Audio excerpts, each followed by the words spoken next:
विसर्ग संधि चल रही है, 2 नियम बता दिए थे। अब आज तीसरा नियम बताने जा रहे हैं। इसमें क्या होता है, इसमें भी यदि विसर्ग के पहले, इसके पहले बताए थे तीनों तरह का श कैसे कैसे होता है, अब इसके पहले वाले वीडियो में। अब इसमें देखिए क्या हो रहा है, तीसरा नियम क्या कह रहा है। यदि विसर्ग के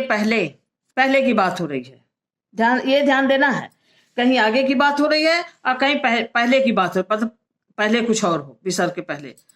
विसर्ग के पहले छोटी ई बड़ी या ऊ हो, छोटी हो छोटा ऊ हो तो, और उसके बाद क ख प फ हो, छोटी ई हो छोटा ऊ हो विसर्ग के पहले, और इसके बाद क ख प फ हो तो विसर्ग के स्थान पर श हो जाता है। अभी एक श यहां भी बनाए थे हम, लेकिन ये क्या कह रहा था, ट ठ आए और विसर्ग के आगे, ये आगे हो रहा था, आगे ट ठ आए तो श हो जाता है, ये कह रहा था। इसमें ट ठ का कुछ नाम ही नहीं है, यहाँ कुछ और है। यहाँ है विसर्ग के पहले छोटी ई या छोटा ऊ हो और उसके बाद क ख प फ, इसमें क ख प फ का कोई नाम नहीं था ना, क ख प फ हो, मतलब पहले विसर्ग के पहले छोटी ई हो छोटा ऊ हो, और इस छोटी ई छोटा ऊ के बाद क हो चाहे ख हो चाहे प हो चाहे फ हो तो विसर्ग के स्थान पर श हो जाता है। श हो रहा है, लेकिन इसका नियम कुछ अलग है। अगर इसमें आप ये कर दोगे ये वाला तो गलत हो जाएगा, या इसमें ये कर दोगे तो गलत हो जाएगा, यही ध्यान देना है।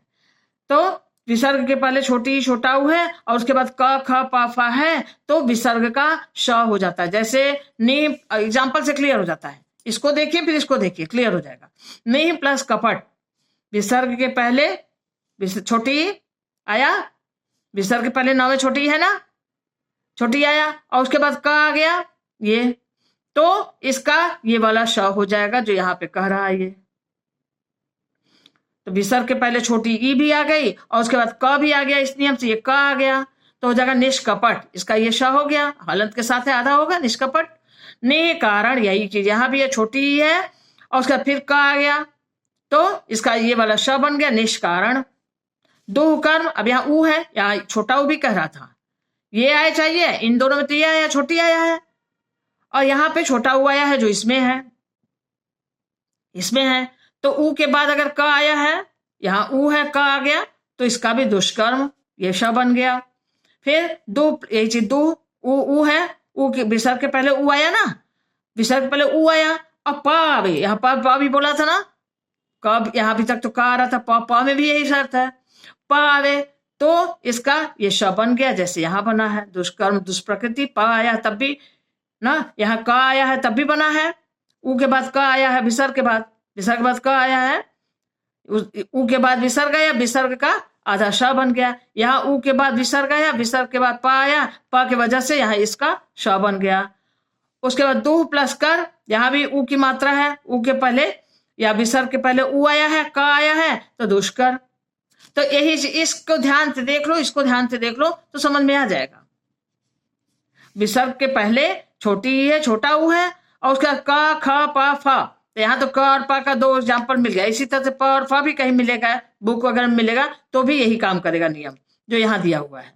इसको ध्यान से देखना है बस। नी प्लस कपट, विसर्ग के बाद छोटी ई और क आया, निष्कपट, विसर्ग के बाद पहले विसर्ग के पहले छोटी या विसर्ग पहले छोटी के बाद क, निष्कारण, विसर्ग के पहले छोटा ऊ, ये तो ऊ का ये ऊ के बाद आया है ऊ के बाद विसर्ग आया, विसर्ग पहले ऊ है तो इस ऊ का ये श हो गया, क आने की वजह से, क आने की वजह से, यहाँ प की वजह से भी ऊ के बाद विसर्ग पहले ऊ है और इस विसर्ग के बाद प है, पहले तो ऊ है और बाद में प है जो ये कह रहा है, तो इस हिसाब से प की वजह से प में भी था तो ये हो गया आधा श। और उसी तरह से दो प्लस कर, विसर्ग के पहले ऊ है और उसके बाद क है तो दुष्कर।